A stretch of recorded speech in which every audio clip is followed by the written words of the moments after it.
वक्रतुंड महाकाय सूर्यकोटि समप्रभा निर्विघ्नं कुरु मे देव सर्वकार्येषु सर्वदा।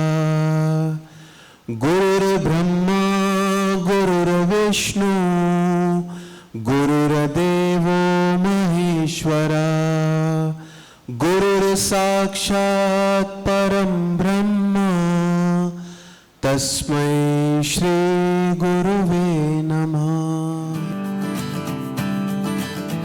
आगरा में परिवार की पहल द्वारा आयोजित इस कार्यक्रम में स्पिरिचुअल मेंटोर और मेडिटेशन मास्टर आचार्य विनोद शर्मा ने बच्चों को बहुत ही रोचक तरीके से बताया कि वो किस तरह से पढ़ाई में कंसंट्रेट करें, कैसे खेल और पढ़ाई में बैलेंस करें, किस तरह से फोन के एडिक्शन से, सोशल मीडिया के एडिक्शन से वो बच सकते हैं और कैसे वो योग के जरिए एकाग्रता बढ़ा सकते हैं। आदरणीय A.K. सिंह जी, आशा भदौरिया जी, शशि जी, संध्या जी, प्रिंसिपल साहब और जितने भी गणमान्य यहाँ टीचर्स बैठे हुए हैं, स्टूडेंट्स बैठे हुए हैं, सभी को मैं नमस्कार करता हूँ, सभी का अभिवादन करता हूँ। जैसा कि आप देख रहे हैं जो बोर्ड लगा हुआ है, सबसे ऊपर जो आप नाम देख पा रहे हैं सर्कल में, वहाँ लिखा हुआ है परिवार की पहल। तो प्लेटो ने एक जगह पर कहा है कि जब भी हम किसी भी सब्जेक्ट के बारे में बात करें तो उसका मतलब अगर हम समझ लें तो उन चीज़ों को समझने के बारे में और भी हमें आसानी हो जाती है। तो प्यारे बच्चों, ये जो परिवार की पहल है, ये एक ऐसी संस्था है कि जिसके अंतर्गत इस तरह के टॉक्स डिफरेंट स्कूल्स में अरेंज किए जाते हैं। जैसे आज आपके जो स्कूल के चेयरमैन हैं सिंह साहब, जो प्रिंसिपल साहब हैं, ये उन्हीं की एफर्ट है कि आप लोग यहाँ आके बैठे हैं और सुन रहे हैं। और इन टॉक्स में जैसा कि अभी आपने आशा जी को सुना और बहुत ही विस्तार से उन्होंने ये समझाने की कोशिश की आपको कि किस तरह से कोई भी चीज़ कभी भी वेस्ट नहीं होती। इवन दो हम कुछ चीज़ों को वेस्ट समझ लेते हैं और उन्हें फेंक देते हैं, लेकिन जो क्रिएटिव माइंड होते हैं, जिनमें सोचने की शक्ति होती है, वो उन चीज़ों में भी कुछ ना कुछ कलात्मक देख लेते हैं। तो ऐसा ही एक सुंदर मन जिनके पास है, उनका नाम आशा भदौरिया है। क्लैप करें उनके लिए। उन्होंने अपने जीवन का ये एक मिशन बना लिया है कि हम घर घर जाएंगे, स्कूल स्कूल जाएंगे, कॉलेजेस में जाएंगे और वहाँ बच्चों को बताएंगे कि कई बार आप देखते हैं ना कि एक पेज है, हम अपनी कॉपी में पेज में थोड़ा सा लिख देते हैं, बाकी को वेस्ट कर देते हैं। लेकिन उन्होंने हमें समझाया कि ना सिर्फ फ्रंट साइड, आप उसकी बैक साइड भी यूज कीजिए। और ये कोई नया आइडिया नहीं है।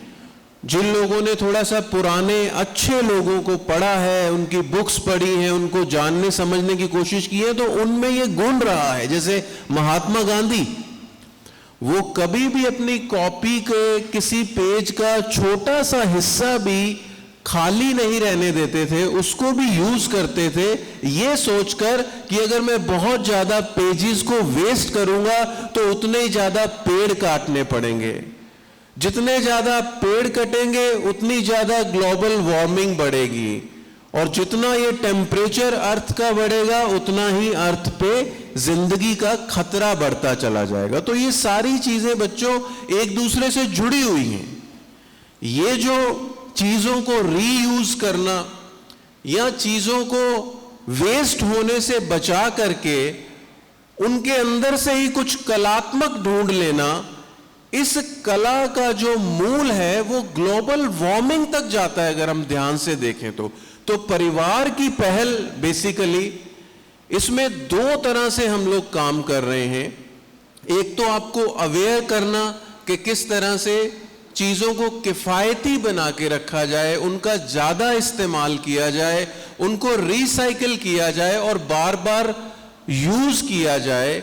क्योंकि अल्टीमेटली जब हम किस चीज़ों को कंज्यूम करते हैं तो अल्टीमेटली वो नेचर से ही हमारे पास आने वाली है। चाहे वो पेपर के प्रोडक्ट हो, चाहे वो पेट्रोलियम के प्रोडक्ट हो, चाहे वो कोई भी कंज्यूम करने वाली हर चीज के लिए हम नेचर पर डिपेंड हैं और नेचर पर लगातार लोड बढ़ता चला जा रहा है, रिसोर्सेज कम होते चले जा रहे हैं, इंसान बढ़ते चले जा रहे हैं। बहुत सारे इमोशनल चेंजेस हमारे अंदर आते हैं जो हमको काफी डाइवर्ट करते हैं और वो चेंजेस बहुत पावरफुल होते हैं। लेकिन हमको जो कुछ भी समस्याएं हम अपने अंदर महसूस करते हैं उनको अपने बड़ों से, आपके इतने अच्छे यहाँ पर टीचर्स हैं, faculty is so good, so mannered and so educated they are, आप उनसे इस चीज़ के बारे में चर्चा करें कि कहीं पर भी अगर कोई रुकावट या कोई कंफ्यूजन आपके अंदर आती है तो आप उसको अपने मन में ना रखें। दूसरा, जो कुछ भी चीज़ें आपके मन में हैं आप रोज़ाना एक डायरी ज़रूर बनाएं। आप 2-3 बातें अच्छी जो आपने आज पढ़ी हैं, कोई अच्छी कोट, कोई अच्छा विचार जो आपको मिला है, उसको रोज रात को अपनी डायरी में नोट करके सोएं। क्योंकि रात के समय जो लास्ट थॉट हम अपने आप को देते हैं और फिर नींद में चले जाते हैं तो पूरी रात हमारा मन उस थॉट को दोहराता रहता है और एक दिन ऐसा आता है कि वही थॉट हमारी लाइफ की रियलिटी बन जाती है। Sir, I have a question. I ji, think sir. this relates to all the students. Now, in their age, what happens is that they have to come to school very early, go back, go for tuitions, and then they have their coachings and their recreations and ultimately their mobile. Now, with so many things, it practically becomes for them to concentrate very difficult. So, how can you guide them to concentrate on their studies with so many distractions? Yeah, that is what actually I was trying to explain, beta, and ultimately the key we have just given you, the key is to combust the stress, to remove the stress from your life is that mindful meditation. If you make a habit to do this meditation every day, like the first thing, if you wake up and go to washroom and do all the things, पहले तो लंबा गहरा सांस ले ले दोनों technique से, उसके बाद थोड़ी देर अपनी सांस पे ध्यान रखें। और इस विधि का किसी भी जाति, धर्म, मजहब से कोई संबंध नहीं है। ये एक सिंपल जैसे योगा की एक्सरसाइज है।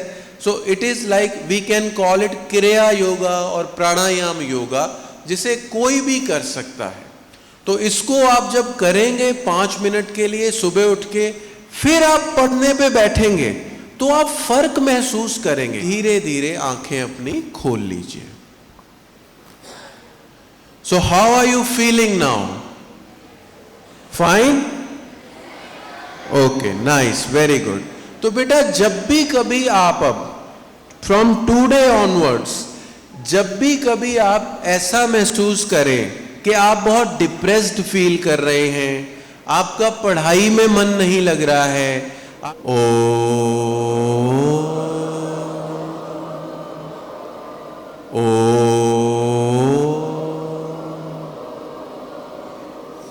रिलैक्स।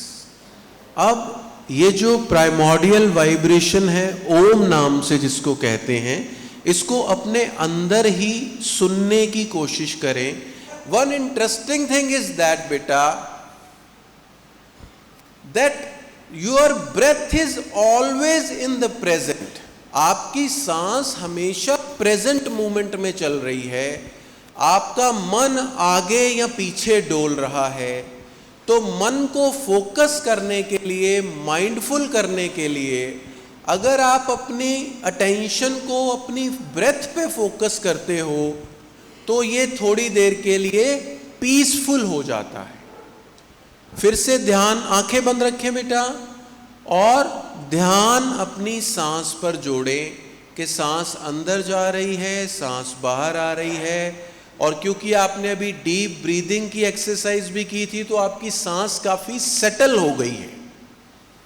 और बिल्कुल रिलैक्स हो जाए, बिल्कुल रिलैक्स हो जाए। किसी भी थॉट को, किसी भी आइडिया को, किसी भी इमेजिनेशन को एंटरटेन ना करें।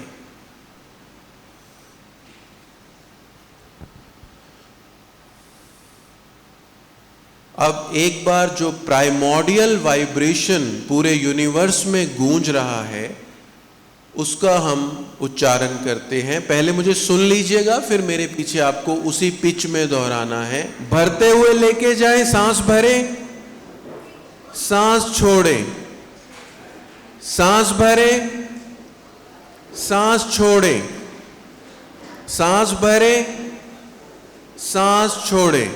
अब आप कैसे करेंगे? सांस भरें, सांस छोड़ें, सांस भरें, सांस, देखिए ऐसे आवाज आनी चाहिए। जब सांस भरें, सांस छोड़ें, सांस भरें, सांस छोड़ें, सांस भरें, सांस छोड़ें, सांस भरें, सांस छोड़ें, सांस भरें, सांस छोड़ें, सांस भरें, सांस छोड़ें। रिलैक्स होके बैठ जाएं अपनी अपनी जगह पर, शोर नहीं करेंगे। हमारे साथ आचार्य विनोद शर्मा है, मेडिटेशन मास्टर। सर ये बताइए कि परिवार की पहल, ये कॉन्सेप्ट कहाँ से आया और इसमें मेडिटेशन को किस तरह से जोड़ा गया? क्या इससे क्या फ़ायदा परिवारों को होगा ख़ास तौर पर? देखिए, जो परिवारों में फैली हुई परेशानियां हैं, परिवारों में जो फैले हुए झगड़े हैं छोटी छोटी बातों पे, उसमें मेडिटेशन किस तरह से हेल्प कर सकता है, क्योंकि मेडिटेशन एक बहुत ही एंशिएंट फार्मूला है सभी तरह की मानसिक परेशानियों से निजात पाने के लिए। तो परिवार की पहल संस्था है जो कि बहुत सारे कामों के लिए सोसाइटी में प्रयासरत है, जैसे कि चीज़ों को रीयूज़ करके, चीज़ों को वेस्ट ना होने देना, उनका दोबारा इस्तेमाल करना, जिसके बहुत सारे अपने फ़ायदे हैं। तो मेडिटेशन और मोटिवेशन, इसके दो एक तरह से अन्य इसके प्रयोजन हैं इस पूरी संस्था के। तो उसी सिलसिले में हम ये यहाँ पर आज ये आयोजन किया गया है बहुत बृहद स्तर पर, और बहुत सारे, जैसे आप देख रहे हैं कि हज़ारों बच्चों ने यहाँ पर इसका लाभ लिया है। मुख्य रूप से परिवार की पहल का यही मानना है कि बच्चों के माध्यम से, क्योंकि बच्चे जो सीखेंगे वही कल को ये परिवार बनाएंगे, आगे तक वो चीज़ फैलेगी। तो हम चाहते हैं कि हम जड़ों में ही सुधार कर दें ताकि आगे पत्ते और फल जो हैं वो अच्छे आएँ। बिल्कुल, अगर जड़ मजबूत होगी तो फल और पत्ते भी मजबूत होंगे। आचार्य जी, मेडिटेशन को आपने मोटिवेशन से भी जोड़ा, लेकिन मेडिटेशन और क्रिएटिविटी किस तरह से साथ साथ चलती है, क्योंकि इसके टिप्स आपने यहाँ पर बच्चों को भी दिए। देखिए, जितने भी क्रिएटिव लोग हैं जिन्होंने सही मायने में कुछ महान क्रिएटिविटी के काम किए हैं, उन सब का एक स्वर में एक चीज़ ये मानना होता है कि जब उनका मन शांत होता है तभी उनके अंदर से कोई ना कोई कलात्मक चीज़ बाहर आती है। एक अशांत मन किसी भी तरह की कलात्मकता को जन्म नहीं दे सकता। अगर ऐसा कुछ जन्म होगा अशांत मन से, डिस्टर्ब्ड माइंड से, तो वो डिस्टर्ब करने वाला ही होगा। तो हमारा जोर यहाँ पर ये है कि अगर बच्चे अपने मन को शांत रखना सीखें, कुछ वक्त के लिए ही सही, या अपने इंटरेस्ट की चीज़ों को करना सीखें, तो वो उस ठहरे हुए मन से ज़्यादा रिसेप्टिव हो पाएंगे, और वो रिसेप्टिविटी कहीं ना कहीं उनकी क्रिएटिविटी को बढ़ाएगी। और वाकई मेडिटेशन करना आसान नहीं है, तो वो कौन से टिप्स हैं, छोटे छोटे टिप्स, जो आप बच्चों को या ऐसे लोगों को जिन्होंने कभी मेडिटेशन नहीं किया लेकिन वो चाहते हैं कि वो शुरू करें कहीं से, तो वो स्टार्टिंग पॉइंट क्या देंगे आप? देखिए, there are so many misconceptions about meditation which are being spreaded in the society these days, कि मेडिटेशन का मतलब लोगों ने लगा लिया है कि कहीं पर खाली बैठ जाएं या हमको एकांत पे बैठ के किसी ख़ास चीज़ पे ध्यान करें तो ही वो मेडिटेशन है। वो मेडिटेशन का एक फॉर्म है जो किसी ख़ास व्यक्ति की समझ के अनुसार उसको दिया जा सकता है। लेकिन मेडिटेशन किसी भी चीज़ में हम खोज सकते हैं, तभी उस मेडिटेशन का कोई फ़ायदा है। जैसे बच्चों के लिए बहुत प्लेफुल हो जाना, अपने खेलों में अगर वो एकाग्रता को पा रहे हैं तो बच्चों के लिए वो भी मेडिटेशन ही है। तो इसलिए हर वर्ग के उम्र को ध्यान में रखते हुए ही परिवार की पहल में हमारे पास बहुत सारे डिफरेंट वेज ऑफ मेडिटेशन है, जिनको हम अलग अलग ग्रुप के हिसाब से, एज स्पैन के हिसाब से हम उनको सिखाते हैं, आयु वर्ग के लोगों के लिए। बहुत बहुत धन्यवाद आचार्य जी।